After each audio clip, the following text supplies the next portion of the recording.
Nah, di video kali ini kita bakalan ngelanjutin lagi pembahasan alur cerita Donggua Solen 2 episode 158 ya guys ya.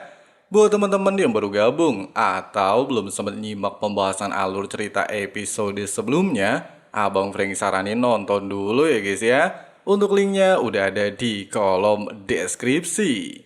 Oke lah guys, nggak usah kebanyakan drama lagi di awal video. Langsung aja simetriskan posisi rebahan kalian. Inilah waktunya kita baku hantam.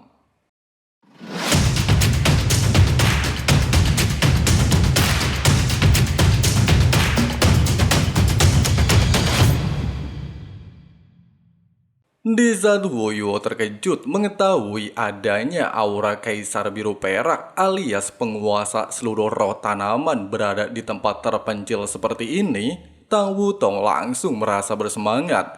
Pasalnya jika mereka berhasil menemukan kaisar perak biru, hal itu bukan hanya mampu mengeluarkan racun dari tubuh Tangya, tetapi juga membangkitkan garis keturunan yang tersembunyi. Bahkan kekuatan Tangya mungkin bisa meningkat ke tingkat yang lebih tinggi. Untuk menemukan keberadaan Kaisar Perak Biru, Wu Yuhao segera menggunakan kemampuan uniknya berkomunikasi dengan tumbuhan. Setelah bertanya kepada berbagai tanaman di sekitarnya, sebuah tanaman penangkap serangga mengingat pernah merasakan aura Kaisar Perak Biru di sebuah lembah. Mendapatkan informasi tersebut, Yu Hao lantas meminta Tang Wutong untuk menandai lokasinya terlebih dahulu. Pasalnya, sebelum benar-benar mencari Kaisar Perak Biru, mereka saat ini harus menyelesaikan misi perang yang jauh lebih mendesak.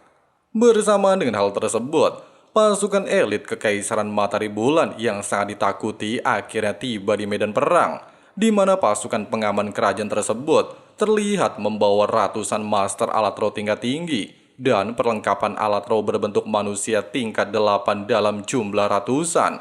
Bahkan diketahui juga, kekuatan pasukan tersebut sangat luar biasa dan menjadi salah satu tulang punggung militer Kekaisaran Matahari Bulan. Menyadari pasukan terkuat tersebut telah bergerak ke wilayah selatan sesuai dengan harapannya, bahkan telah meninggalkan kota Mingdo menuju kota Tianhai, Wu Yuhao lantas menemukan peluang emas. Dia justru ingin memanfaatkan waktu tersebut untuk menyerang kota Mingdo, bahkan berjanji akan membuat Kaisar Sutianran membayar semua dosa dan penderitaan yang telah ditimbulkannya. Dan dalam waktu 2 jam, Yu Hao ingin membuat kota Mingdu berubah menjadi lautan api. 2个时辰， Sebelum misi benar-benar dimulai, beberapa rekannya sempat ragu. Mereka khawatir serangan besar-besaran yang akan dilakukan melibatkan warga sipil yang tidak bersalah. Namun Hu Yuhao menjawab dengan tegas bahwa hal ini adalah perang dan bukan permainan anak-anak. Menurutnya, ketika Kekaisaran Matahari Bulan terus-menerus melancarkan invasi dan peperangan ke wilayah kerajaan lain, mereka tidak pernah memikirkan bagaimana rasanya menjadi korban perang. Dan saat inilah mereka akan merasakan sendiri penderitaan yang selama ini mereka sebabkan kepada orang lain.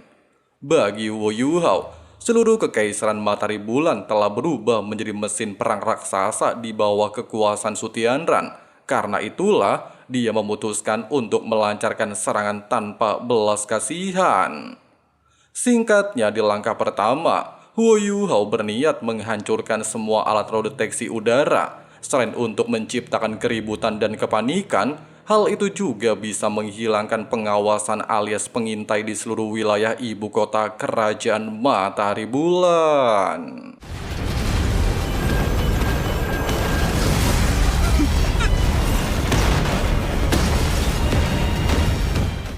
Setelah rencana pertama berjalan sesuai dengan harapan, Wu Yuhao segera menggunakan teknik kedelapan mata spiritual yang dikombinasikan dengan teknik necromancer, di mana dengan bantuan tubuh jiwa Putri Duyung Lia yang dikenal memiliki kekuatan spiritual luar biasa hebat, hal itu memungkinkan Yu Hao membuka 18 gerbang necromancer dalam waktu singkat. Bahkan penggunaan energinya juga berkurang cukup signifikan.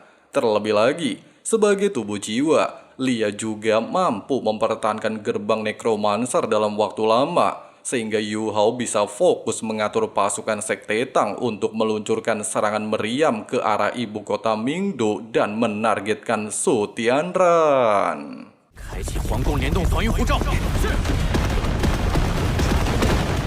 Serangan artileri besar-besaran segera menghujani istana kekaisaran. Ledakan demi ledakan mengguncang langit malam. Menyadari bahaya ia mengancam, para petinggi kekaisaran Matahari Bulan segera mengaktifkan perisai pertahanan gabungan demi melindungi seluruh istana.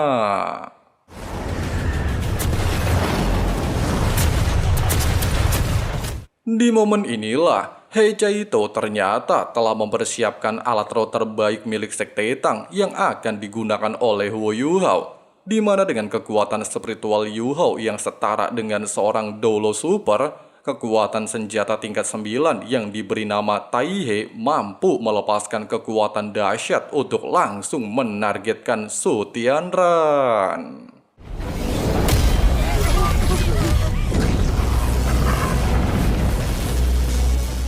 Meskipun kerajaan Matahari Bulan telah melepaskan pertahanan terkuat untuk melindungi Su Tianran, namun sayangnya hal tersebut tidak sepenuhnya mampu memblokir serangan, sehingga Su Tianran segera memerintahkan agar pertahanan ditingkatkan ke tingkat maksimum. Tapi sayangnya, Disa Su Tianran menyombongkan diri kalau pertahanan di istananya adalah pertahanan terkuat, bahkan tidak mungkin bisa ditembus oleh alat roh biasa. Alat roh yang digunakan Yu Hao ternyata bukan hanya mampu melancarkan serangan fisik, melainkan mampu melepaskan serangan laser dari ujung meriam Taihe, sehingga memaksa Su Tianran menggunakan perisai pertahanan level 9 untuk melindungi tubuhnya.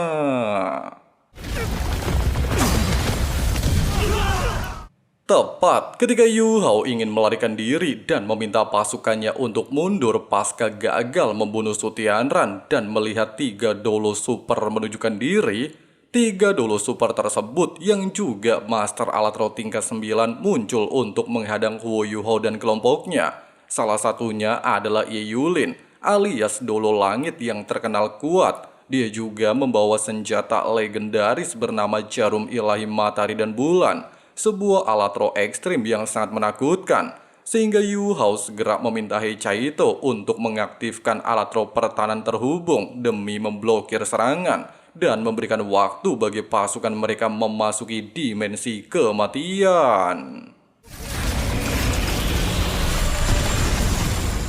Hanya dalam bentrokan singkat, energi perisai pertahanan Sekte Tang langsung terkuras habis dalam sekejap. Hal itu sudah menandakan betapa menakutkannya kekuatan Jarum Ilahi Matahari dan Bulan milik Dolo Ye Yulin. Menyadari pasukan mereka masih membutuhkan waktu untuk mundur, Yu Hao dan Tang Wutong lantas berniat untuk menghadapi Ye Yulin, sementara anggota lain bertugas menahan 2 Master Alat Roh tingkat 9.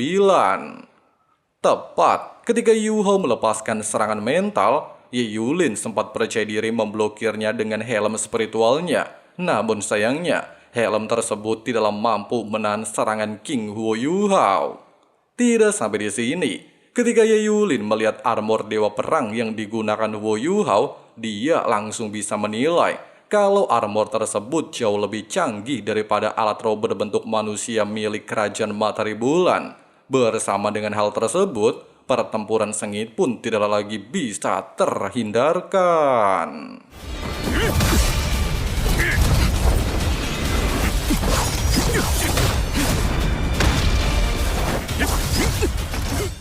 Di tengah-tengah pertarungan, Dolo Ye Yulin sempat berniat menarik perhatian Yu Hao dan Tang Wutong, sehingga kedua rekannya memiliki waktu untuk menyelidiki musuh di balik perisai pertahanan. Tapi sayangnya, sisa anggota Sekte Tang jelas tidaklah tinggal diam dan terus memberikan perlawanan.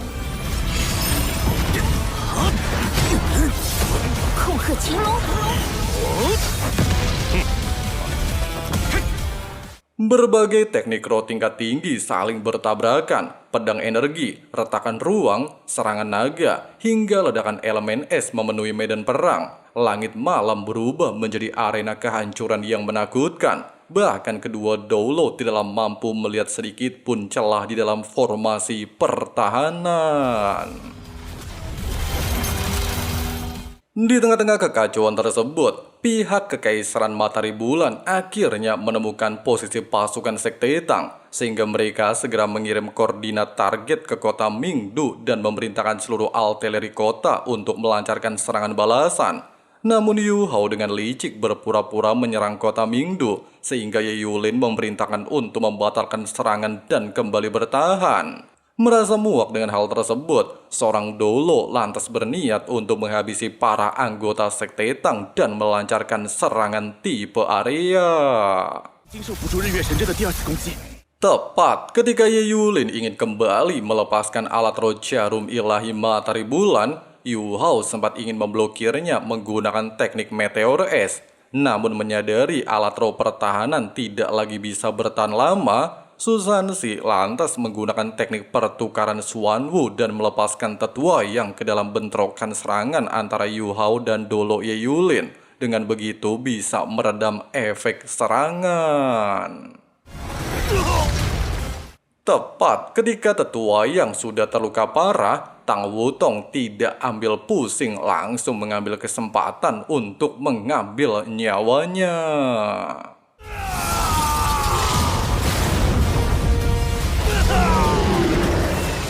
Tidak lagi mencoba menahan diri, Dolo Ye Yulin lantas berniat untuk kembali melepaskan serangan jarum ilahi matahari bulan ke arah pasukan Sekte Tang, serta meminta pasukan kota Mingdu melepaskan serangan.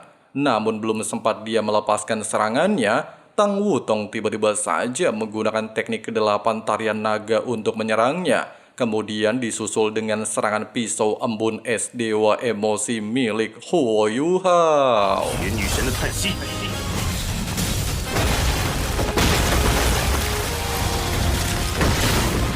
Menyadari tidak memiliki peluang untuk menang, Ye Yulin dan rekannya memutuskan melarikan diri. Dan bersamaan dengan hal tersebut, ribuan meriam dari kota Mingdu mulai terlihat menuju koordinat yang sebelumnya diberikan Dolo Ye Yulin. Menyadari pasukan Tang Sekte masih membutuhkan waktu beberapa menit untuk mundur melalui gerbang kematian, serta seluruh pasukan bisa musnah dihujani tembakan, Huo Yu Hao lantas berdiri di garis depan.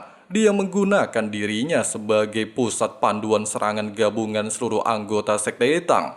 Semua energi dan kekuatan mereka dipusatkan menjadi satu serangan raksasa untuk menahan gempuran musuh.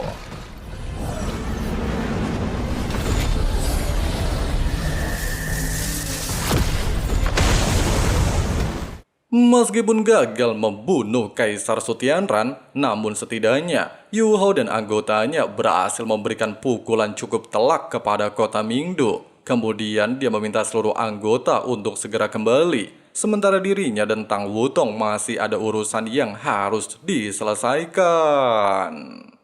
Nah guys, begitulah pembahasan alur cerita Donghua Shaolin 2 episode 158 ya guys ya.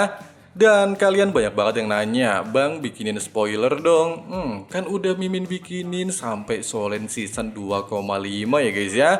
Buat teman-teman yang penasaran gimana sih kelanjutan alur ceritanya alias spoiler episode 159, kalian bisa cek di daftar playlist spoiler Shaolin 2 ya guys ya. Di sana udah Mimin buatkan sampai tamat. Atau kalian bisa klik link yang udah Mimin sematkan di kolom komentar. Oke lah guys, makasih banyak banget buat teman-teman yang udah nonton videonya sampai habis.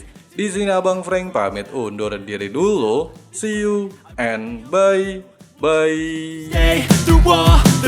I know you told your friend you're not okay.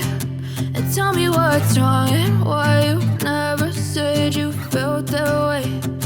Guess you're trying to stay strong and fake a smile until I look away. But I've known you too long, it hurts to watch your blue eyes fade to gray as you fade away.